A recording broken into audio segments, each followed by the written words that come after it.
जय हिंद सभी को। हम लोग जो टॉपिक देख रहे थे कौन सा देख रहे थे? भारत छोड़ो आंदोलन, है ना? ये चल ही रहा था। आज लास्ट क्लास होगी उसकी। और सबसे पहले तो जो तिहार है हमारा, कौन सा तिहार गए थे मांगने?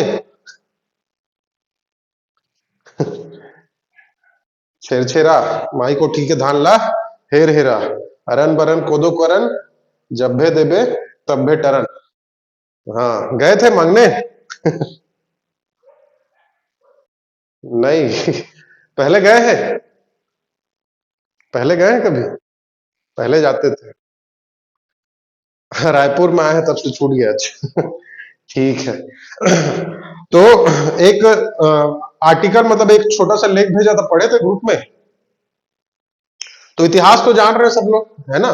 कि कौन किसके समय चालू हुआ, कल्याण साय के समय। उसके बाद क्या प्रोसेस था, ये सब आपको पता ही है इतिहास छेरछेरा का, है ना? उसको भेजा भी था। तो उसमें एक जानकारी दिया था मैं, अगर किसी को याद होगा तो, कि किस रानी ने इसकी शुरुआत की थी करके। क्या नाम था रानी का? जब कल्याण साय दिल्ली से वापस आए इतने सालों के बाद, तो सब प्रजा खुश हो गई। इधर राजे महाराजे के जितने भी सगे संबंधी थे, उनके रानियां पौत्र पुत्र सब खुश हो गए, तो लोग सोना चांदी बांटे थे। और इधर जनता ने अनाज बांटना, धान बांटना चालू किया था। तो कौन सी रानी थी जिसने इसकी शुरुआत की थी और बोली कि हर साल, आज के बाद से हर साल ये प्रोसेस को हम लोग करेंगे करके? क्या नाम था रानी का कल्याण साय की? क्या नाम था? फुलकेना। हाँ, फुलकेना। देखे क्या अभी? अभी देखे क्या कि याद था? देखे। चलो। तो ये फुलकेना जी का नाम भी आपको याद रखना है ना? ये तो पढ़ते ही है कि कल्याण साय के समय से छेरछेरा मनाने की शुरुआत हुई है। पांडुलिपि में मिलता है बाबू रेवाराम की। तो वो रानी का नाम भी आप याद रखिएगा, फुलकेना रानी। कौन थी? तो कल्याण साय जी की रानी थी, जिसने इसकी शुरुआत की थी। चलिए, तो आगे बढ़ते हैं। पढ़ाई देखिए भाई, दो तरीके से होती है ना? जो पढ़ रहे हैं, जो ये जितना भी चैप्टर है, जितने भी पार्ट, ये सब जो पढ़ रहे हैं हम लोग, दो तरीके से होगा। एक जो होता है वो एग्जाम क्लियर करने के पॉइंट ऑफ व्यू से, जैसा कि सभी लोग को करना है। और दूसरा जो रहता है वो इतिहास जानने के हिसाब से भी, है ना? ऐसा नहीं कि सिर्फ और सिर्फ एग्जाम क्लियर करना हमारा मकसद है, वो तो है ही है, वो तो मेन मकसद तो वही है।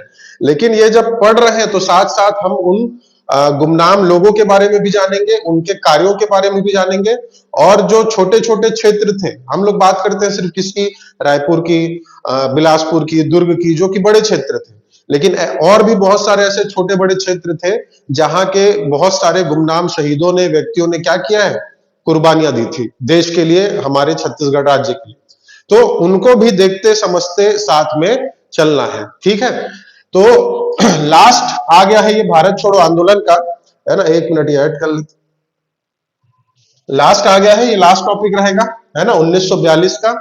तो 1942 में हम लोग पहले भाग में पृष्ठभूमि देखे थे, दूसरे में रायपुर, और उसके बाद बिलासपुर, और उसके बाद लास्ट कौन सा जिला देखे हैं जी? कौन सा क्षेत्र? कल दुर्ग देखे थे। दुर्ग में कितने पॉइंट थे? 4 पॉइंट थे, है ना? सबसे पहले थे, सबसे पहला पॉइंट कौन सा था? जुलूस निकाला गया। डेट क्या है उसका? विशाल जुलूस का डेट क्या है? 9 अगस्त। ठीक, उसके बाद फिर क्या हुआ? दूसरा पॉइंट, आगजनी की घटना। हाँ, कचहरी में आगजनी की घटना किसके द्वारा? रघुनंदन सिंह रॉय। और डेट आपको याद रखना है, दो डेट आते हैं यहाँ पे, एक आता है 28 अगस्त और एक आता है 21 अगस्त। अगर आप व्यापम के पेपर में बैठे हो तो क्या लोगे आंसर? और पीएससी के पेपर में बैठे हो तो क्या लेना है? आयोग क्या लेता है? 21 अगस्त लेता है। ठीक है? हाँ, चलिए। तो कौन से पेपर में बैठे हो? और अगर प्रश्न आ गया तो देख के लगाना भाई, 21 या 28। और अगर मान लो 21 नहीं दिया है आयोग में, तो क्या लेना है? तब आप 28 अगस्त ले सकते हैं। 21 के बाद 22 आता है, 21 के पहले 20 आता है, ऐसा नहीं लगाएंगे। 28 दिया है, 28 लगाएंगे। ठीक, चलिए। उसके बाद फिर कौन सा घटना था? कचहरी में आग लगाए। कचहरी में आग लगाने के अलावा और कौन कौन से कार्य किए गए थे रघुनंदन सिंह रॉय जी द्वारा? हाँ, लेटर बॉक्स उखाड़े थे और टेलीफोन के तार काटे थे। ठीक, गिरफ्तार हुए कि नहीं हुए? हुए थे। ठीक, उसके बाद प्रताड़ित करने के बाद फिर छोड़ भी दिए थे। दूसरी घटना क्या की है, नगर पालिका भवन में आग लगाए थे, है ना। और यहां पे फिर वो लंबे समय के लिए क्या हुए, गिरफ्तार हुए और उनको और ज्यादा प्रताड़ित किया गया था। कितने हजार का इनाम रखा गया था सबूत देने पे? 10,000 का इनाम। और कहां से एक बड़े अधिकारी को बुलवाया गया था कि वो 21 साल के लड़के का मुंह खुलवाओ करके? दिल्ली से। क्या नाम था अधिकारी का, याद है? नरेंद्र सिन्हा, है ना। जैसे आया था वैसे ही गया बेचारा। ठीक है। उसके बाद फिर उनको कौन से जेल में डाल दिया गया था? दुर्ग से रायपुर जेल में डाल दिया गया। और रिहा किसके माध्यम से हुए? किनके प्रयासों से? गुड, पंडित रविशंकर शुक्ल जी के प्रयासों से रिहा हुए। उसके बाद फिर पाटन की घटना देखे थे। पाटन में क्या निकला था, क्या हुआ था पाटन में? जुलूस निकला था, यहां तक पढ़े थे। ठीक, चलिए अब आगे बढ़ते हैं। आज लिखिएगा राजनांदगांव। राज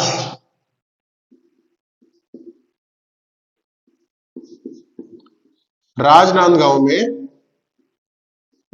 प्रभाव, या राजनांदगांव में आंदोलन का प्रभाव।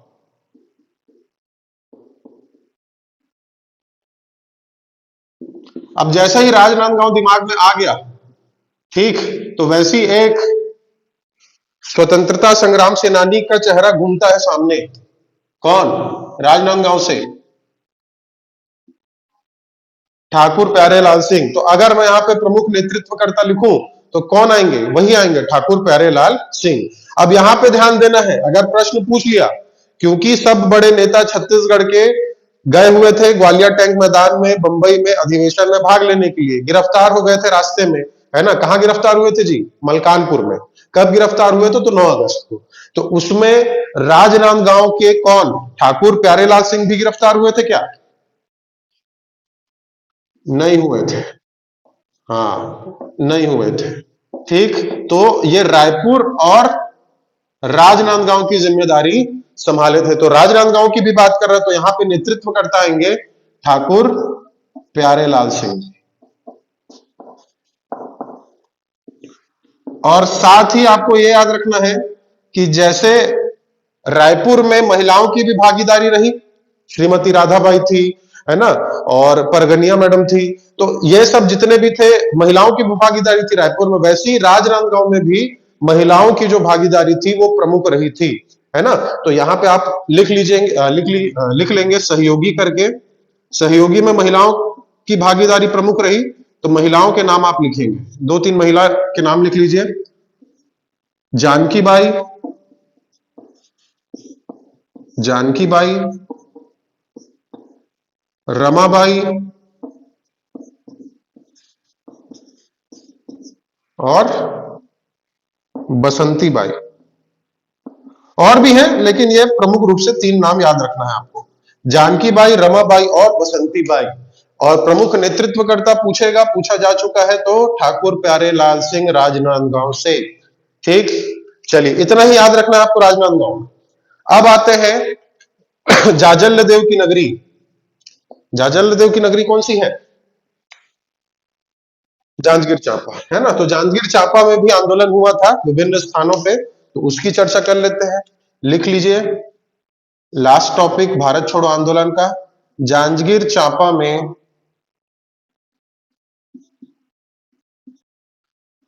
भारत छोड़ो आंदोलन का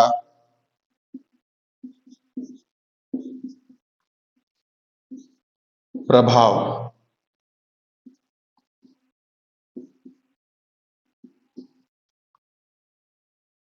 जांजगीर में भारत छोड़ो आंदोलन का प्रभाव।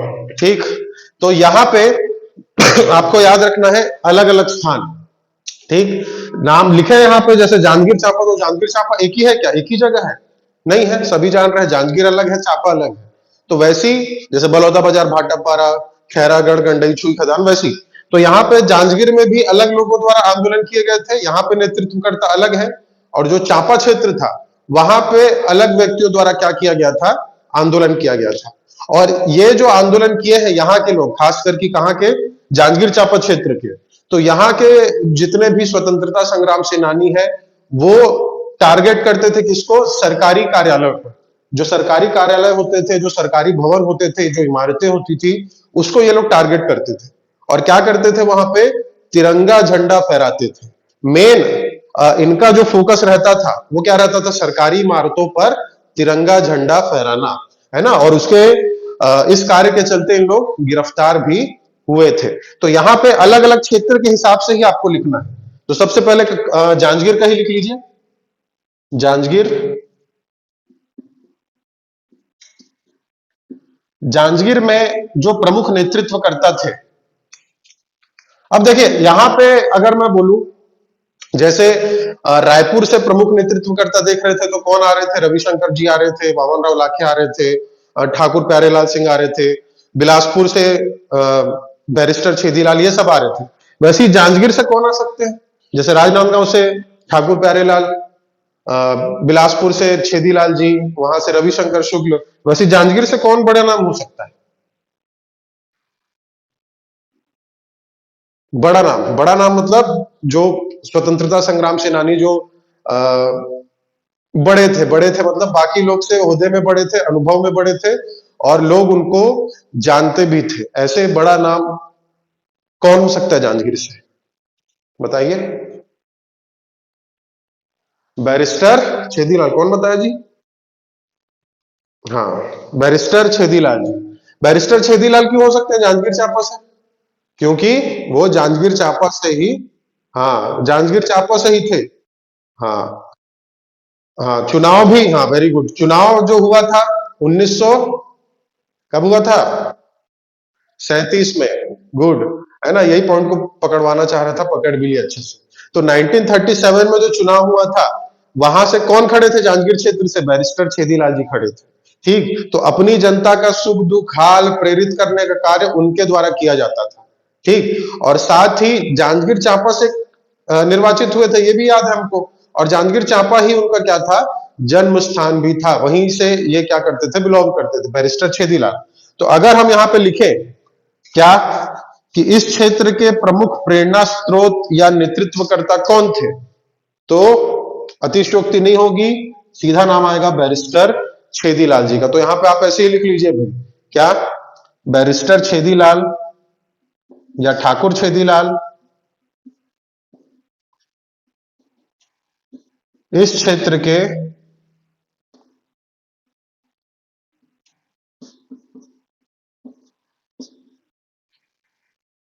लोगों के मुख्य प्रेरणा स्रोत रहे।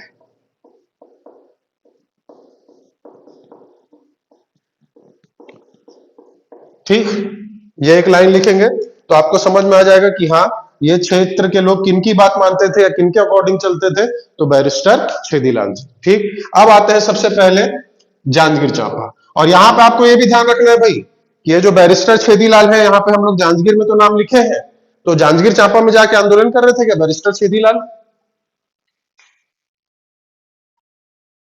हाँ, अप्रत्यक्ष रूप से या प्रत्यक्ष रूप से नेतृत्व कर रहे थे, लेकिन अप्रत्यक्ष ही मानेंगे, प्रत्यक्ष तो वहां पे गए नहीं वो नेतृत्व करने के लिए 1942 में, है ना। ये टाइम पीरियड में अगस्त माह में कहा थे उस समय वो? कौन से जेल में? सागर जेल में? नागपुर जेल में थे? अरे कैसे भूल गए हो? मलकानपुर से गिरफ्तार करके नागपुर जेल डाला गया था ना सबको। हाँ, और कितने माह के लिए डाला गया था ये भी बताया हूं, कितने माह के लिए डाला गया था? भूल गए? किसी की याद नहीं है? अरे आधा, 6 माह के लिए। कितने माह के लिए? 6 माह के लिए डाला गया था, है ना। ये याद रखो भाई सब, तो पहले कि मलकानपुर से सभी क्षेत्र के प्रमुख नेता गिरफ्तार हुए थे छत्तीसगढ़ के। मलकानपुर से गिरफ्तार होके नागपुर जेल डाला गया था उन सभी को। और एक व्यक्ति जो थे खूबचंद बघेल, उनके साथ एक और थी उनकी, कौन जी? पत्नी भी गई थी, जेल में बंद थी। और कितने साल के लिए, मतलब कितने महीने के लिए, कितने दिनों के लिए बंद थे? तो 6 महीने के लिए सबको जेल में रखा गया था। तो उनके बिहाफ में कौन यहाँ पे आंदोलन कर रहे हैं? वो तो नहीं है, तो यहाँ पे आंदोलन कौन कर रहे थे? स्थानीय लोग, स्थानीय नेता लोग आंदोलन कर रहे थे। ठीक, तो यहाँ पे प्रेरणा स्रोत या फिर किसके नक्शे कदम पे चल रहे हैं? बैरिस्टर छेदीलाल के, इसलिए इनका नाम लिखे हैं। लेकिन है कहां एक्चुअल में? ये नागपुर जेल में कैद है। ठीक, चलिए, तो जांजगीर चांपा में आंदोलन से सबसे पहले लिखिए जांजगीर। यहां पे नेतृत्वकर्ता कौन? तो एक नाम आता है, हालांकि कभी प्रश्न नहीं पूछा, फिर भी लिख लीजिए क्योंकि जानना जरूरी है, योग निधि जी का। कई जगह योग निधि मिश्रा दिया रहता है, कई जगह योग निधि तिवारी दिया रहता है, तो आप सिर्फ यहाँ पे योग निधि नाम बस लिखिएगा, योग निधि नेतृत्व में। उसके बाद गिरफ्तार कौन कौन हुए थे, और इस क्षेत्र के लोग मुख्य रूप से फोकस कैसे करते थे? फोकस मतलब आंदोलन करने के लिए कौन सा रास्ता अख्तियार करते थे? हाँ, शासकीय भवनों की इमारतों पर तिरंगा झंडा फहराना, ये इनका मेन कार्य होता था। तो किसके नेतृत्व में चला जांजगीर में? तो योग निधि जी के। और योग निधि के जो सहयोगी थे वो लोग क्या हुए? गिरफ्तार हुए। तो जो गिरफ्तार हुए उनके नाम लिख लीजिए। एक थे हजारी सिंह और दूसरे थे दुकालू राम। हजारी सिंह और दुकालू राम, ये क्या हुए? गिरफ्तार हुए। और यहां पे आप लिख लो भाई, भूल जाओगे, सरकारी इमारतों पर, सरकारी इमारतों पर या भवनों पर तिरंगा झंडा फहराना,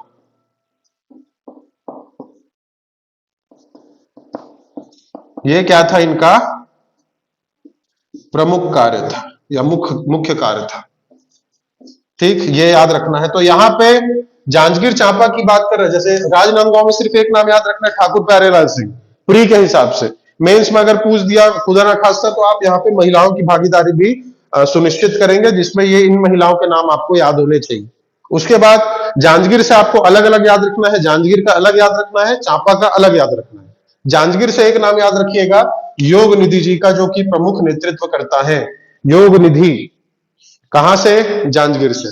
ठीक, गिरफ्तार कौन कौन हुए? हजारी सिंह और दुकालू राम। और क्या करते थे? तो सरकारी इमारतों पर झंडा फहराते थे। क्लियर है? अब आते हैं चांपा। नाम याद हो रहा है जी? एक एक नाम याद रखो बस अभी। जांजगीर से याद रखिए योग निधि, जांजगीर से योग निधि, राजनांदगांव से ठाकुर प्यारेलाल सिंह, और बिलासपुर के याद है कि नहीं सर? क्या पता सर, आगे जैसे जैसे बढ़ते जा रहे हैं पीछे नाम तो भुलाते जा रहा है, ऐसे ही हो रहा है क्या? कैसे? बिलासपुर के डेट याद है? बिलासपुर के डेट 9 अगस्त, 10 अगस्त, हाँ 15 अगस्त, 15 अगस्त के बाद 22 से 25 अगस्त कर्फ्यू लगाया गया था।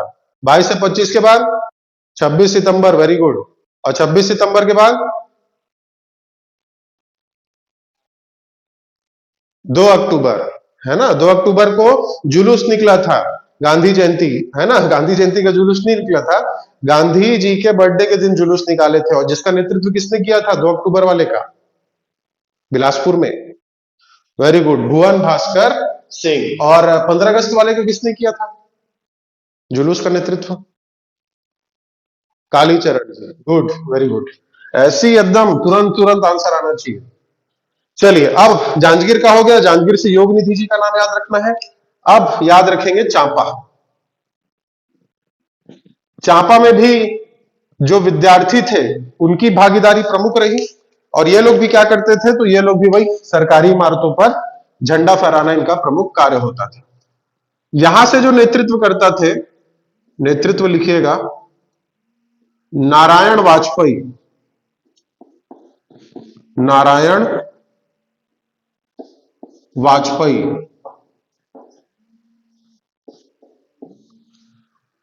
उसके बाद इन्हीं के भाई, नारायण वाजपेयी के भाई नर्मदा प्रसाद वाजपेयी, नर्मदा प्रसाद वाजपेयी। अब जैसे ही ये नाम सामने आ रहा है, क्या वाजपेयी वाजपेयी करके, नारायण वाजपेयी और नर्मदा प्रसाद वाजपेयी, वैसे ही हमारे दिमाग में एक और वाजपेयी जी घूमते हैं। अटल बिहारी वाजपेयी जी तो घूमते ही हैं, लेकिन जो इतिहास हम लोग पढ़ रहे हैं उसमें एक वाजपेयी पढ़े थे। कौन? Very good, Hari Narayan Vajpayee. हरि नारायण वाजपेयी कहां से गिरफ्तार हुए थे? तो बिलासपुर से। पढ़े थे ना हरि नारायण वाजपेयी, यही 15 अगस्त वाले में, है ना? तो एक वाजपेयी वो भी आपको याद रखना है। ठीक, और यहां से चापा से भी वाजपेयी है, नारायण वाजपेयी, नर्मदा प्रसाद वाजपेयी, और एक और नाम लिख लो, ये इंपॉर्टेंट है, तीसरा नाम, रामेश्वर प्रसाद, पंडित रामेश्वर प्रसाद अवस्थी, पंडित रामेश्वर प्रसाद अवस्थी। चलिए, अब ये तीन नाम प्रमुख रूप से आपको याद रखने हैं, जिसमें इन तीनों में भी जो सबसे इंपॉर्टेंट है वो है ये, कौन सा? पंडित रामेश्वर प्रसाद अवस्थी। ये किस लिए इंपॉर्टेंट है? हम लोग पिछली क्लास में, है ना, जो एक क्लास के पहले एक और जो क्लास हुई थी, उसमें बिलासपुर में ही जब मैं प्रमुख गिरफ्तारी पढ़ा रहा था, मतलब पढ़े हैं हम लोग, उसमें एक संगठन का नाम बताया था बिलासपुर से। कौन सा संगठन था? एक व्यक्ति उस संगठन से जुड़े थे करके। वेरी गुड, हिंदुस्तानी लाल संगठन। कौन जुड़ा था हिंदुस्तानी लाल संगठन में बिलासपुर से? गोपाल यदु जी, वेरी गुड, लास्ट नाम यही याद किए थे गोपाल यदु का। तो गोपाल यदु जुड़े थे किससे? हिंदुस्तानी लाल संगठन से। तो हिंदुस्तानी लाल संगठन जो था उसमें देश के विभिन्न स्थानों से व्यक्ति जुड़े हुए थे, है ना? और जैसा कि आपको पता है कि कोई भी कहां पे अगर बम विस्फोट कर दिए या किसी अंग्रेज को मार दिए, तो एक स्थान से दूसरे स्थान वो लोग क्या करते थे, ताकि पुलिस की गिरफ्त में मत आए करके वो लोग क्या करते थे, एक जगह से दूसरी जगह जाते थे और आसरा लेते थे, मतलब छिपते थे। तो वैसी हिंदुस्तानी लाल संगठन से ये भी जुड़े थे। कौन? रामेश्वर प्रसाद अवस्थी। ये कहां के हैं? तो ये जांजगीर चांपा क्षेत्र से। और एक जो पढ़े थे गोपाल यदु, वो कहां से? वो कहां से? वो बिलासपुर से। ठीक है, वो किससे थे? वो भी उसी संगठन से जुड़े थे, हिंदुस्तानी लाल संगठन। ये भी हिंदुस्तानी लाल संगठन से जुड़े थे। और जैसा कि आपको बताया कि उस हिंदुस्तानी लाल संगठन में देश के विभिन्न व्यक्ति भी क्या थे? जुड़े हुए थे, है ना? और एक व्यक्ति थे कश्मीर से, है ना? कहां से? कश्मीर से, जिनका नाम था श्याम नारायण वाजपेयी। लिख लीजिए, इन्होंने, कोई कुछ बोल रहे हैं क्या जी? किसी का माइक ऑन है? अरे, माइक वाइक बंद करके बात किया करो। हम कल 26 जनवरी है बोल रहे थे। चलो ठीक है, तो क्या बता रहा था, यह जो पंडित रामेश्वर प्रसाद अवस्थी हैं, है ना, ये भी उसी संगठन से जुड़े थे, हिंदुस्तानी लाल संगठन से। और एक व्यक्ति जो कश्मीर के थे, प्रमुख रूप से श्याम नारायण कश्मीरी नाम था उनका। क्या नाम था? श्याम नारायण कश्मीरी। तो जब श्याम नारायण कश्मीरी छिप रहे थे किनसे? अंग्रेजों से। तो उनको इन्होंने क्या दिया था? आसरा दिया था। आसरा दिया था मतलब उनको छुपा के रखे थे अपने क्षेत्र में। तो उनका नाम लिख लीजिए, इंपॉर्टेंट हो जाते हैं। इन्होंने लाल सेना के कार्यकर्ता, इन्होंने लाल सेना के कार्यकर्ता, क्या नाम बताया? क्या नाम बताया जी? श्याम नारायण कश्मीरी। श्याम नारायण कश्मीरी को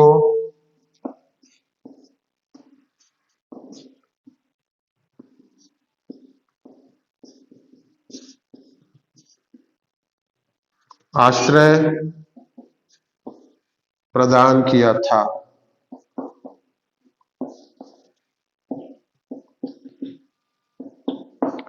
ठीक, तो इसमें एक नाम इंपॉर्टेंट हो जाता है, श्याम नारायण कश्मीरी जी। तो चांपा से याद रखना है पंडित रामेश्वर प्रसाद अवस्थी, नर्मदा प्रसाद वाजपेयी और नारायण वाजपेयी जी का नाम।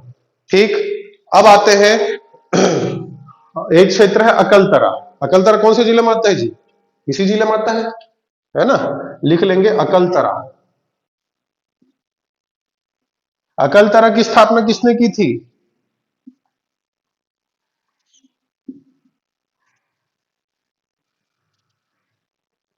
अकलतरा की स्थापना किसने की थी जी? मध्यकालीन इतिहास वाले भूल गए आप सब? किसी की याद नहीं आ रहा है? कैसे कर रहे हो पढ़ाई?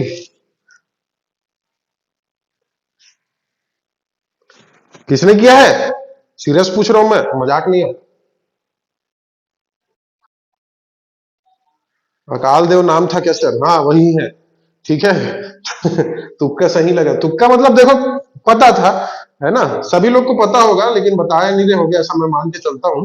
ऐसा कितने लोग थे जिनको पता था लेकिन बता नहीं पा रहे थे? हाथ उठा दो इसमें, ताकि सुकून लगे। हाँ चलो ठीक है, ठीक है, ठीक है। हाँ मैं डर गया था क्योंकि अगर आंसर नहीं आ रहा तो मैं डर गया था। ये सिंपल सा आंसर नहीं पता क्या करें।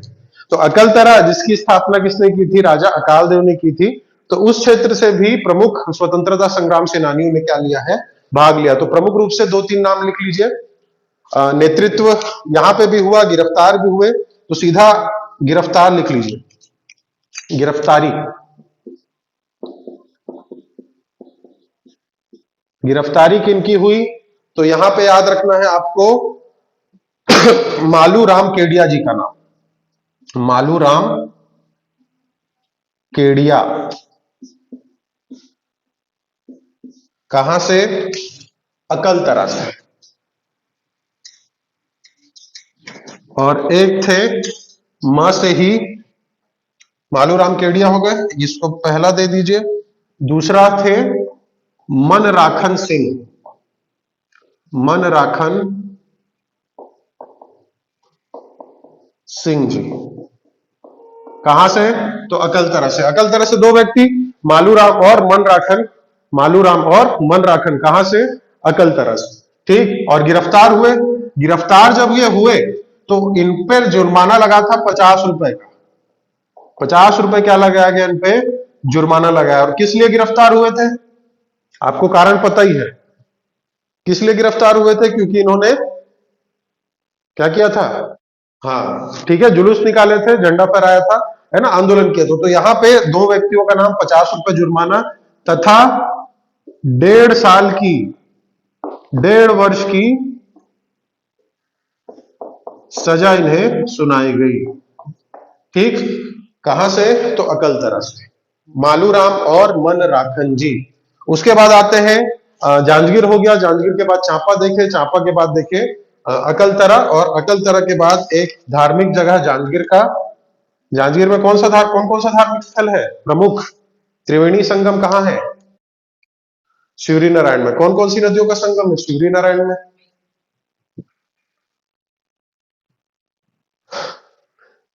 पता है सर लेकिन।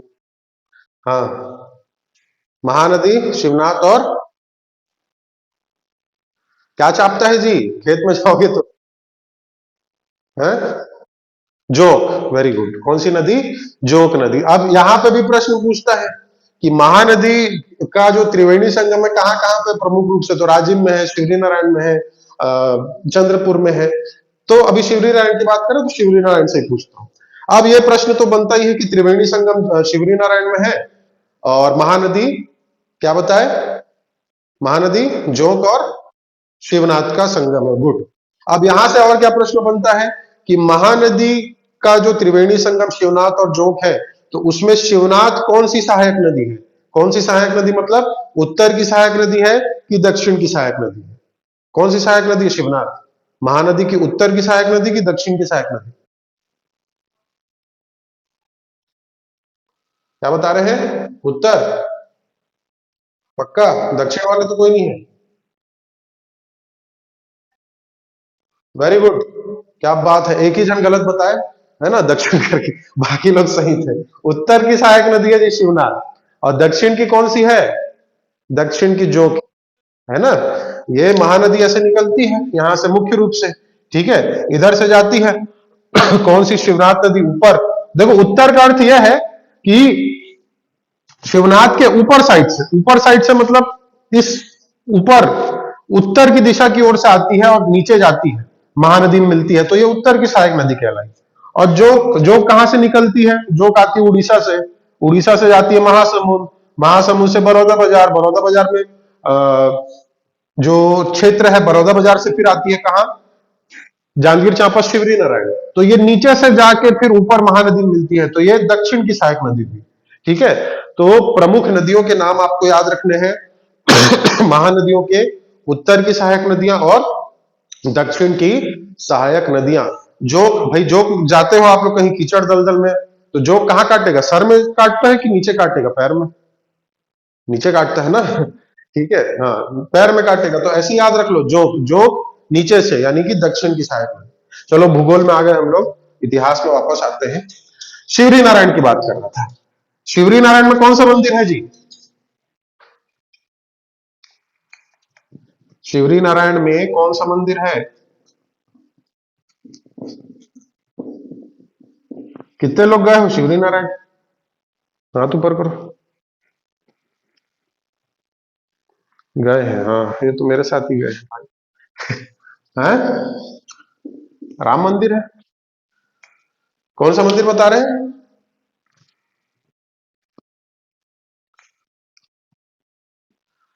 राम मंदिर, शबरी माता मंदिर, लाखा चौड़ मंदिर, कहां से शिवरी नारायण में आएगा?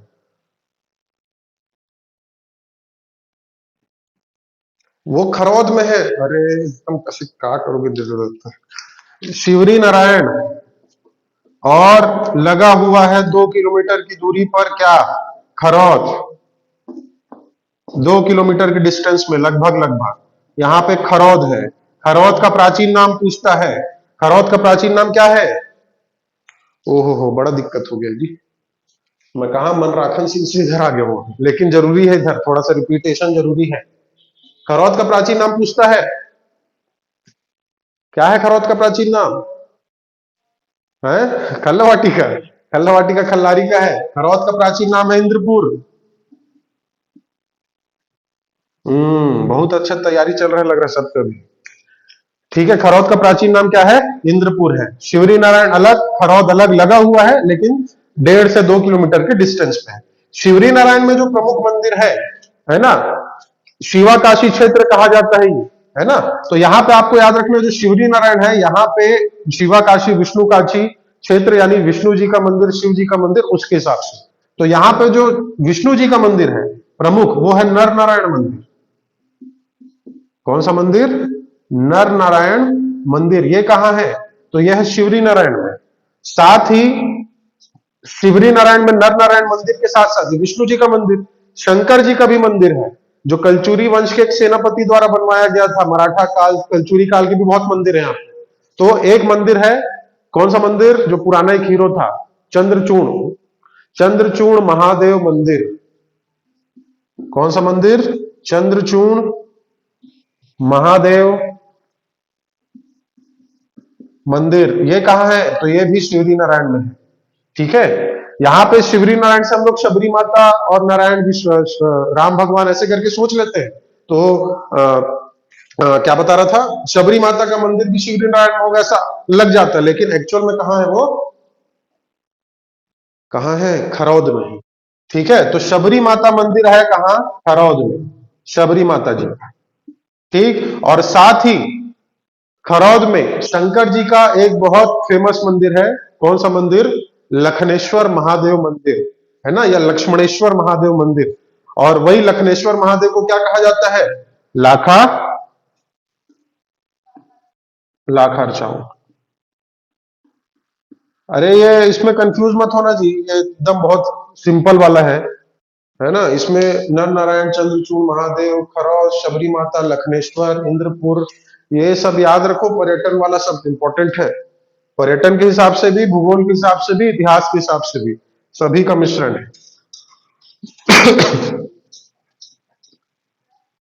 और अभी जो राम वन गमन पथ था, उसमें ये इंक्लूड था कि नहीं? 9 स्थलों में शुरू के। हाँ था इंक्लूड।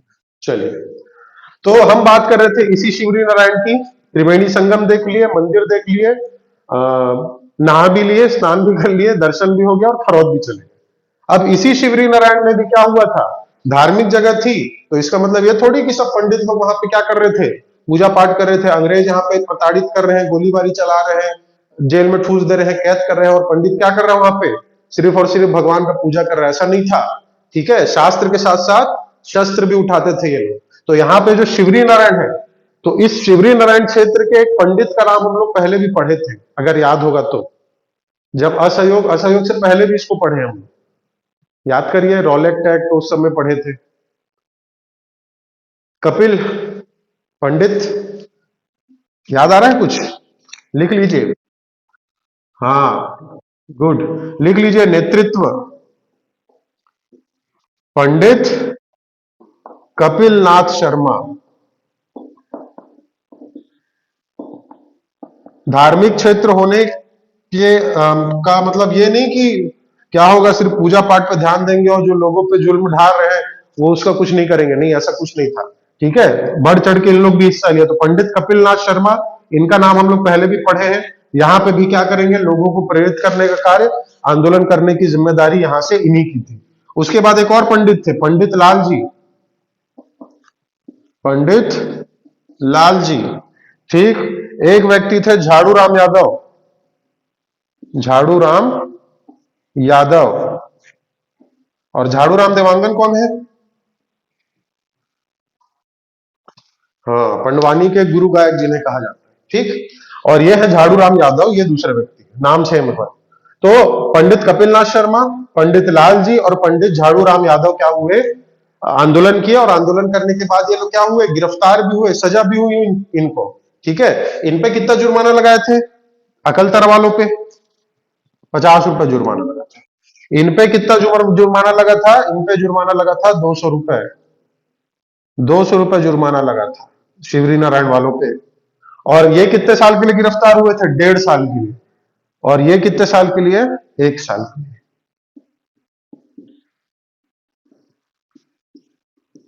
तो यहां पे नेतृत्व साथ ही गिरफ्तारी भी लिख लीजिएगा।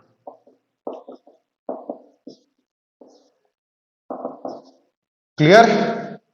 चलिए, तो एक बार रिपीट कर लेते हैं, है ना? क्या क्या देखे?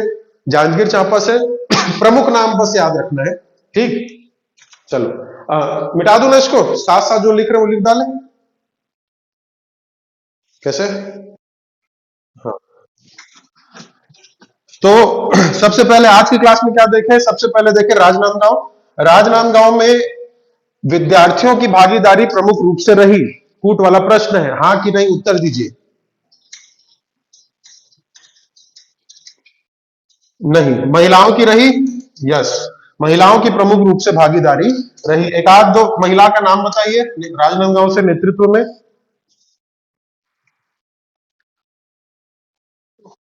जानकी बाई, रमाबाई और बसंती बाई। गुड। और प्रमुख नेतृत्वकर्ता राजनांदगांव में मतलब ठाकुर प्यारेलाल सिंह जी होंगे। फिर उसके बाद आए हम लोग जांजगीर चांपा से। जांजगीर चांपा में कितने क्षेत्र देखे? सबसे पहले तो क्षेत्रों के नाम। पहला जांजगीर, हाँ, पहला दूसरा चांपा, चांपा के बाद अकलतरा, अकलतरा के बाद शिवरी नारायण देखे, ठीक। और ये जांजगीर चांपा जो क्षेत्र के लोग थे, जो प्रमुख नेतृत्व करता थे, वो लोग के प्रेरणा स्रोत कौन थे? जागरूक करने का कार्य प्रमुख रूप से किसने किया था? बैरिस्टर छेदीलाल जी। हाँ, और उसके बाद जांजगीर से नाम बताइए। जांजगीर से कौन कौन है प्रमुख रूप से? एक ही व्यक्ति का नाम याद रखना है जांजगीर से, क्या नाम था? योग निधि। योगा करके चालू करना, जांजगीर में नाम याद करना, योग निधि, ठीक। कई जगह मिश्रा, कई जगह तिवारी दिया रहता है, आपको योग निधि बस याद रखना। फिर आए चांपा में, ठीक। चांपा में प्रमुख नाम, 3 नाम थे। Very good. नर्मदा प्रसाद और नारायण वाजपेयी, ठीक है। नर्मदा प्रसाद वाजपेयी, नारायण वाजपेयी और पंडित रामेश्वर प्रसाद अवस्थी जी। इसमें पंडित रामेश्वर प्रसाद अवस्थी जी इंपॉर्टेंट हो जाते हैं। क्यों इंपॉर्टेंट हो जाते हैं? क्योंकि उन्होंने एक संगठन के कार्यकर्ता को आश्रय दिया था। अब ये संगठन के कार्यकर्ता को आश्रय दिया मतलब संगठन का नाम क्या था? संगठन का नाम, हाँ, हिंदुस्तानी लाल संगठन। पूरा नाम है हिंदुस्तानी लाल संगठन। और उसके कार्यकर्ता कौन थे? श्याम नारायण कश्मीरी। गुड। उसके बाद आए अकलतरा। अकलतरा से 2 व्यक्ति, मम वाले, क्या नाम था? हाँ, मालू राम और मन राखन जी, ठीक। कितना जुर्माना, कितने वर्ष की सजा? कितना जुर्माना, कितने वर्ष की सजा? ₹50 जुर्माना, 1.5 वर्ष की सजा। फिर आए शिवरी नारायण। शिवरी नारायण में आपको दो पंडित याद रखने हैं। एक पंडित फेमस कपिल नाथ शर्मा और दूसरे पंडित लाल जी। हाँ, लाल जी। और एक झाड़ू राम यादव जी। और यहाँ पे जुर्माना और वर्ष कितना है सजा का? ₹200। और गुड। तो ये हम लोग का लास्ट भारत छोड़ो आंदोलन का क्या था, ये इतिश्री हुई। ठीक है, ये समाप्ति था। श्री गणेश कहां से हुआ था? श्री गणेश गांधी जी की सोच से हुआ था। कहां? कौन सा एक? वर्धा वाले से पढ़े थे, वर्धा। याद आ रहा है ना? वर्धा से स्टार्ट किए थे। वर्धा से लेके अभी हम लोग लास्ट पढ़े कहा? शिवरी नारायण तक। तो वर्धा प्रस्ताव से फिर ग्वालियर टैंक, फिर मलकानपुर घटना, फिर रायपुर, बिलासपुर। रायपुर में भी अलग अलग स्थान, बिलासपुर में भी अलग अलग स्थान, दुर्ग में भी अलग आंदोलन, राजनांदगांव में अलग आंदोलन, जांजगीर चांपा में अलग आंदोलन। ये सब को आपको अच्छे से याद करना है। और जहां पे मैं स्टार मार्किंग किया हूं, जो यहाँ पे डिस्कस किया हम लोग, कि ये पॉइंट अच्छे से इंपॉर्टेंट है, फोकस करते हुए इसको याद रखना ही है, तो उसको अच्छे से याद रखना ही है। ठीक, तो ये भारत छोड़ो आंदोलन आपका पूरा क्या हुआ? कंप्लीट हुआ। तो कौन सा ईयर कंप्लीट हुआ हमारा भारत छोड़ो आंदोलन? मतलब 1942-43 ये कंप्लीट हुआ। तो 43 में मुख्य रूप से कुछ चीजें हुई नहीं। 42 में तो भारत छोड़ो आंदोलन का ही ये सब रूपरेखा और तैयारी, आंदोलन ये सब चल रहे थे। 43 में उतनी कोई प्रमुख घटना नहीं हुई छत्तीसगढ़ में। 44 में हुई है, 1944 में। क्या हुआ है? तो क्या हुआ है? किसान आंदोलन हुआ है। क्या हुआ है? किसान आंदोलन। इसके पहले भी बहुत सारे किसान आंदोलन देखे हम लोग अलग अलग स्थानों पे, है ना? वैसी एक किसान आंदोलन 1944 में होता है। कहां होता है? तो क से किसान आंदोलन, और क से कौन सा जिला है छत्तीसगढ़ में? क से कवर्धा के अलावा कोरिया, कोरिया के अलावा और कोरिया के अलावा और कांकेर। ठीक है। बस्तर की अगर बात करें, बस्तर संभाग की, तो कोंडागांव, कांकेर आते हैं, जिसमें हम बात कर रहे हैं किसान आंदोलन कहां? कांकेर का। ठीक, तो अब लिखिए नेक्स्ट हेडिंग। 42 के बाद 43 में कुछ नहीं है। 44 में प्रमुख रूप से किसान आंदोलन या कांकेर का किसान आंदोलन कब हुआ? कभी कभी सीधा ईयर ही पूछ देता है। कब हुआ था जी? 1944 में। चलिए, अब थोड़ा इसका इतिहास, कहानी वहानी देख लेते हैं, क्या हुआ था, कैसे हुआ था। तो सबसे पहले जो नाम देख रहे हैं कांकेर, कांकेर का प्राचीन नाम क्या है? कांकेर का प्राचीन नाम कोई जुड़ा है कांकेर वाले? Kankre, very good. ठीक।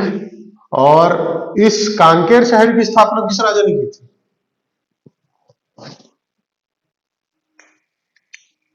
या किस ऋषि के नाम से ये कांकेर है ऐसा माना जाता है?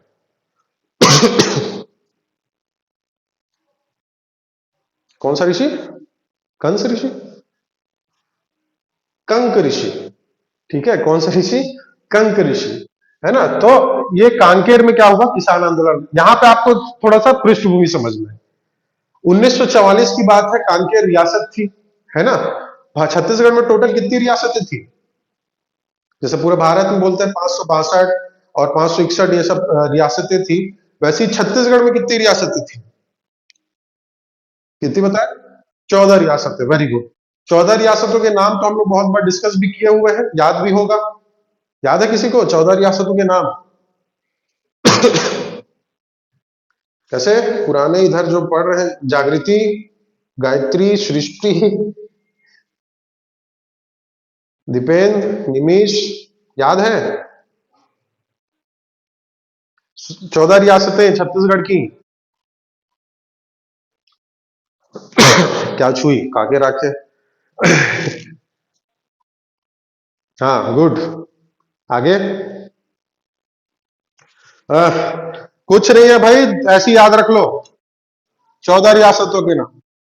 हाँ, तो बताओ ना पूरा। बस, काके, हाँ,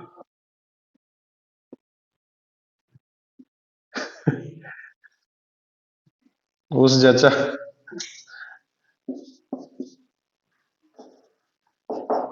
कोसा उस जचा, यही है भाई जो नए है ना, वो ऐसे ही याद रखें, ज और चा। देखिए कितने हुए। सबसे पहला बस, ये याद रखना है, बस।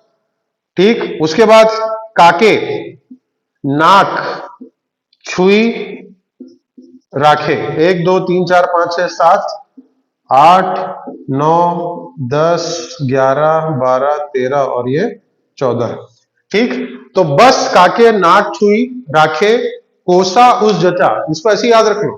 ठीक है, आप चाहे तो पूरे रियासतों के नाम एक एक करके भी याद रख सकते हो, या फिर सीधे ट्रिक से याद कर सकते हो। बस, काके, नाक, छुई, राखे। नाक को छू के क्या करना है, रख देना है। ठीक है, इसको बोल रहे हो, काके को बोल रहे हो। बस, काके, नाक, छुई, राखे, कोसा उस जचा। कोसा उस जचा, कोसा पहनते तो जचता ही कि नहीं, बढ़िया है ना, अच्छा क्वालिटी वाला पहनोगे मलमली। तो कोसा उस जचा, ये याद रखना। ठीक, तो ये हो गया आपका 14 रियासत है। बस, काके, नाक, छुई, राखे, कोसा उस जचा। अब ये याद हो गया तो अपने आप पूरी रियासतें याद हो गई। सबसे पहले ब से समझ में नहीं आ रहा है, क्या हो सकता है। बस, बस्तर। बस, ब से कौन सा है, बस्तर। स से शक्ति रियासत। हाँ, यहां पे आप स से सरगुजा भी लिख सकते हो, कोई दिक्कत नहीं है। लेकिन बस्तर और शक्ति लिखने का क्या रीजन है हम लोग का यहाँ पे, क्योंकि बस्तर क्या थी, सबसे बड़ी रियासत थी। 14 रियासतों में भी सबसे बड़ी रियासत कौन सी, बस्तर। और सबसे छोटी रियासत कौन सी, शक्ति। तो ये बड़ी और छोटी को एक साथ याद रख लेना, बस्तर और शक्ति। बस, काके। काके से तो नाम से समझ में आ रहा है, इसी रियासत की बात कर रहे हैं, कांकेर। ठीक, ना से, ना से जी, नांदगांव। गुड, बताते चलो साथ साथ, तुरंत लिख रहा हूं। नांदगांव। क से कवर्धा, कबीरधाम। ठीक, छुई से, नाम से ही समझ में आ रहा है, छुई से छुई खदान। रा से रायगढ़। ख से, नाम से ही समझ, खैरागढ़। को से कोरिया। सा से सारंगढ़। उ से उदयपुर। गुड, उ से उदयपुर। स से, अब देखो स 2 बार है, ये स है शक्ति वाला, और ये स क्या होगा, तो सरगुजा रियासत है ना, ये सरगुजा। और जचा से जांजगीर चांपा। जचा से यहाँ पे जांजगीर चांपा मत कर देना। ठीक है, एक बार में से फाड़ दे। जशपुर और चांग बखार है ये, है ना, जचा से जशपुर और चांग बखार। ठीक, तो ये है 14 रियासतें छत्तीसगढ़ की, जहां पे बड़े राजा क्या करते थे, राज करते थे। जिसमें आपको और रियासतों की चर्चा आगे करेंगी, लेकिन अभी आपको याद रखना ये 14 रियासतों के नाम, साथ ही सबसे बड़ी रियासत और सबसे छोटी रियासत। ठीक, तो ये 14 में से कम 5-6 नाम तो याद हुए ही होंगे, जो नए हो उनके लिए। पुरानों को तो रिपीट हो गया, नए लोग याद हुआ जी। चलिए, हाँ, तो ऐसे ही याद रखना भाई, 2-4 बार इसको आज रिपीट कर लेना, है ना, या किसी की जाके बोल देना। किसी पे गुस्सा हो गया आप लोग, ठीक है, तो गाली वाली देने के बजाय यही बोल देना, बस, काके, नाक, छुई, राखे, कोसा उस जचा करके। वो एकदम ऐसे सकपका जाएगा, क्या क्या बोल के चल दिए, इतना बड़ा वाला ऐसे। आपका रिपीटेशन भी हो जाएगा और गुस्सा भी निकल जाएगा। ठीक, तो बस, काके, नाक, छुई, राखे, कोसा उस जचा। ये है 14 रियासतें छत्तीसगढ़, जिसमें से एक है कांकेर। तो हम बात कर रहे हैं किसकी, कांकेर रियासत। चलिए, सबसे पहले इसके चिल्लर पॉइंट्स लिख लेते हैं। कब हुआ, तो ये तो आपको पता ही है, 1944। कहां हुआ, ये भी आपको पता है, कांकेर रियासत। नेतृत्व किसने किया, तो नेतृत्व लिख लीजिएगा, इंदु केवट। इंदु केवट। और ये इंदु केवट जो थे, वो कौन थे? तो ये गांव के प्रमुख को क्या बोलते थे उस समय? जैसे अभी गांव का मुखिया सरपंच होता है, वैसे उस समय गांव के मुखिया क्या बोलते थे? गौटिया, है ना? तो ये भी क्या थे? गांव के गौटिया थे। कौन? इंदु केवट, है ना? कौन से गांव के गौटिया थे? तो सुरंगी गांव या सुरंगदाह गांव के, सुरंगदाह गांव के गौटिया थे। और ये सुरंगदाह गांव कौन से क्षेत्र में पड़ता है? तो भानु प्रतापपुर। ठीक, ये याद रखना है आपको। इंदु केवट जी, कारण क्या था इस आंदोलन का, किसान आंदोलन का? कांकेर रियासत में क्या हुआ था, जो मुखिया होता था, है ना, वो अपने अनुसार क्या करते थे? अधिकारियों को चेंज करते थे। जैसे अभी भी सत्ता आई, नई सरकार बनी, तो जितने भी अधिकारी हैं उनका तबादला, जितने भी आयोग के अध्यक्ष वो चेंज किए गए।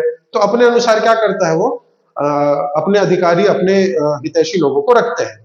तो वैसी कांकेर रियासत में क्या हुआ? नए प्रमुख बने, तो उसने क्या किया? अपने अनुसार दीवान को क्या कर लिया? चेंज कर लिया। ठीक है, जो प्रमुख होता था, दीवान, मंत्री समझ सकते हो आप, तो उस दीवान को कांकेर रियासत के दीवान को क्या कर दिया गया? चेंज कर दिया गया। पहले का दीवान अच्छा था, ठीक है, मतलब थोड़ा हितैषी था, किनका? प्रजा का, यानी किसानों का। दूसरा जो आया वो क्या कर दिया? चेंज कर दिया सिस्टम को। जो भू राजस्व व्यवस्था थी, ठीक है, जो भू राजस्व व्यवस्था थी, यानी जहां पे किसानों की जमीन से, उनके खेतों से जो रेवेन्यू कलेक्ट किया जाता था, जो राजस्व वसूली की जाती थी, उसमें इसने परिवर्तन कर दिया नए दीवान ने। वो क्या बोला कि पहले हमारे अधिकारी लेते थे, रियासत के अधिकारी लोग लेते थे क्या चीज को? राजस्व को। किनसे? किसानों से, है ना, वो कलेक्ट करते थे। अब कौन कलेक्ट करेगा? अब मैं जो ठेकेदार बता दूं, वो ठेकेदारी व्यवस्था इसने चालू कर दिया, जो नया दीवान आया। ठीक है, वो क्या करते थे? अपने अनुसार ठेकेदारी, मतलब ठेकेदारों को नियुक्त करते थे, और वो ठेकेदार जाते थे किसानों के पास, और किसानों से क्या लेते थे? राजस्व वसूली करते थे। अब इस ठेकेदारी व्यवस्था के आने से क्या हुआ? मनमानी चालू हो गई, है ना? और खास करके ये जो दीवान थे, है ना, जो कांकेर रियासत थी, उसने ये ठेकेदारी या ठेका गांव के गौटिया को ही दिया। ठीक है, कि आपका गांव है, आप अच्छे से जानते हो गांव को, तो आप क्या करो? राजस्व वसूली का कार्य करो करके। और ये गौटिया क्या किया? गौटिया अपने नीचे एक व्यक्ति को रख लिया, ये ठेकेदार है बोल के। ठीक है, अब गौटिया के नीचे वाला ठेकेदार क्या करता था? वो किसानों के पास जाता था राजस्व वसूली करने के लिए। ठीक है, तो बोलोगे क्या है दिक्कत है सर, वसूली इधर से हो या उधर से हो, क्या दिक्कत है? वसूली होना चाहिए, लेकिन यहाँ पे शोषण तो किसानों का हो रहा है। अगर वो अधिकारी आता कहां से? रियासत से, सीधा आता, रेवेन्यू कलेक्ट करता, ले जाता। ठीक, अब यहाँ पे क्या हो गया? चैनल बन गया। रियासत किसको बोली? गौटिया को। गौटिया किसको बोले? ठेकेदार को। ठेकेदार कहां जा रहा है? किसानों के पास। अब ठेकेदार क्या करेगा? मान लीजिए गौटिया क्या बोला है कि एक घर से कितना रुपए आना चाहिए? 5 रुपए। तो ठेकेदार क्या करेगा? 5 रुपए वसूलेगा क्या? नहीं, वो और बढ़ाएगा, दाम बढ़ा देगा। वो बोलेगा 6 रुपए वसूलूंगा मैं, 7 रुपए। और जो नहीं देता था उसका मवेशी को क्या करते थे? ले जाते थे। ठीक है, मतलब अब उसको तो मिलता ही कमीशन, उसको तो गौटिया देता ही अपना खर्चा, लेकिन वो क्या करेगा? अब अधिकार आ गया। जब अधिकार आ जाता है गलत हाथों में, तो उसका गलत यूज होता है ना? तो उसका एक एग्जाम्पल ये भी है। तो ये जो ठेकेदार थे वो क्या करने लगे? किसानों का शोषण करने लगे। अब गौटिया को पता चला है, तो गौटिया क्या करेगा? अब गौटिया को अधिकार मिला है, तो गौटिया भी शोषण करेगा, डबल शोषण किसानों का। ठीक है, तो जो रकम निर्धारित होती थी राजस्व की, उससे दुगनी राशि क्या की जाती थी? वसूल की जाती थी। और कैसे वसूल की जाती थी? क्रूरता के माध्यम से। ठीक, जैसे कि जो जमींदारी सिस्टम जो हम लोग पढ़े थे, किसमें? ब्रिटिश राज के समय जब वो आए थे, फिर ये सिस्टम लागू करवाया था, सेम उसी तरीके से। और क्या बता रहा था? तो ये किसानों की क्या थी? यहाँ पे कांकेर रियासत की दुर्दशा थी। तो एक गौटिया ये भी थी, कौन? इंदु केवट। सब गौटिया एक जैसे तो नहीं होंगे, सब पांचों उंगली एक जैसे तो नहीं होती। ठीक है, तो जितने भी गौटिया को ठेका दिया गया था वो शोषण करने का कार्य करते थे। लेकिन एक जो ये सुरंगदाह गांव के गौटिया थे, इंदु केवट, वो जनता के दर्द को, किसानों के दर्द को समझे, और क्या बोले कि इसके खिलाफ हमको क्या उठाना है? आवाज उठाना चाहिए। तो ये सीधा गए कहां पे? कांकेर रियासत। ठीक है, और राजा जो प्रमुख था वहां पे, उसको बोले कि आपके दीवान द्वारा ये जो भू राजस्व की नई नीति लाई गई है, जो ये ठेकेदारी व्यवस्था लागू करवाया गया, उसको क्या करो? बंद करो करके। तो किसान वो बोलेगा, ये रियासत का प्रमुख, कि एक छोटा सा गांव का गौटिया आके मेरे को समझा रहा है, तो क्या करेगा? उनको उन्हीं के साथियों सहित क्या कर लेते हैं? कैद कर लेते हैं। ठीक, अब कैद कर लिए प्रमुख मुखिया को, इंदु केवट को, प्रेरित करके तो आ गए थे लेकिन लोगों को, तो पूरा 450-500 किसान आ गए कहां पे, रियासत में, और बोले कि हमारे इंदु केवट को क्या करो, आप छोड़ो। लेकिन फिर क्या करेगा राजा, अपने सैनिक भेज के उतने लोगों को क्या करता है, गिरफ्तार कर देता है, क्योंकि माहौल जो था वो अहिंसक था, है ना, किसी भी प्रकार से किसानों द्वारा हिंसा नहीं की गई, वरना 100-200 सैनिकों पर ये 500 किसान क्या करते, भारी पड़ जाते। तो यहाँ पे क्या हुआ, अहिंसक था, इसीलिए सभी लोग किसानों ने क्या दी, अपनी गिरफ्तारी दी, वो 450 किसानों ने। ठीक, अब ये किसान भी गिरफ्तार हुए, है ना। अब क्या हुआ, बाकी आसपास के गांव के जितने भी, कांकेर रियासत में एक ही गांव थोड़ी होगा, बहुत सारे गांव थे, तो सभी गांव के किसान लगभग 200-300 बैलगाड़ियों में बैठ के पूरा रियासत को घेर दिए वो लोग। ठीक है, तो कितने लोगों को गिरफ्तार करेगा, इंदु केवट को गिरफ्तार किया, ठीक, साथियों को गिरफ्तार किया, ठीक, 450 किसानों को गिरफ्तार किया, ठीक, अब पूरा बैला गाड़ी में बैठ के पूरे पूरे आ गए हैं किसान, यहाँ पे घेर दिए पूरे कांकेर रियासत। अंत में क्या हुआ, जो मुखिया था, जो प्रमुख था कांकेर रियासत का, उसको झुकना पड़ा, और उसने भू राजस्व की नीति में क्या किया, चेंज किया उसको। ठीक, और ये जो ठेकेदारी व्यवस्था थी उसको भी क्या किया जी, समाप्त किया। यानी कुल मिला के आंदोलन क्या रहा है, किसान आंदोलन सफल किया, सफल, सफल रहा। ठीक, चलिए तो लिख लीजिए नाम। कहानी समझ में आई सबको, कहानी क्लियर है, आई, ठीक, चलिए तो नेतृत्व में इंदु केवट का नाम लिखिएगा, कारण लिख लीजिएगा, क्या कारण था, तो रियासत द्वारा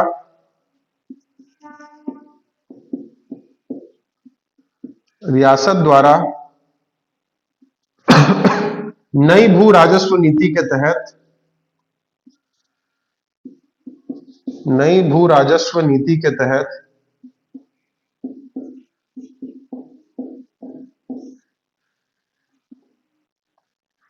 ठेकेदारी व्यवस्था लाना, ठेकेदारी व्यवस्था लाना, किस हेतु, तो राजस्व वसूली हेतु, राजस्व वसूली हेतु। ठीक, नेक्स्ट पॉइंट, और ये कारण था, तो इसको अपोज किसने किया, इसके खिलाफ आवाज किसने उठाई, इंदु केवट ने, और इंदु केवट ने नारा दिया। अब भाई क्या नारा दे सकते हैं, टैक्स मत दो, लगान मत दो, है ना, तो यहां पे लिख लीजिए नारा, क्या नारा दिया गया था या क्या कहा गया था, तो लगान मत पटाओ, लगान मत पटाओ या लगान ना पटाओ, जो भी लिखे आप, ये नारा दिया गया इस किसान आंदोलन में। उसके बाद फिर देख, रियासत, इस रियासत का प्रमुख कौन था, कांकेर रियासत का प्रमुख, तो भानु प्रताप देव, भानु प्रताप देव। और ये नीति किसके द्वारा लाई गई थी, भू राजस्व की नई नीति, ठेकेदारी व्यवस्था, रियासत प्रमुख के द्वारा कि किसी और व्यक्ति के द्वारा, दीवान के द्वारा, है ना, तो दीवान का नाम भी लिख लीजिए। नया दीवान जो बना था, नया दीवान वो था टी महापात्रा, टी महापात्रा, और जो पुराना दीवान था, दीवान मतलब पलंग मत समझना ना, पद है, पुराना दीवान, ये तो बोल पुराना दीवाना लिख दिया था, दीवान, सर पलंग को बोल रहे हैं क्या, पुराना हटा के नया लाए, नहीं, पद है ये, दीवान पद था। तो टी महापात्रा ये नया दीवान है, और जो पुराना दीवान था उसका नाम था महंत, क्या महंत, तो JN महंत, JN महंत। और ये जो भू राजस्व की नीति थी वो नए द्वारा लाई गई थी कि पुराने द्वारा, तो नए के द्वारा। ठीक, तो ये आपको याद रखना है। और आंदोलन अंत में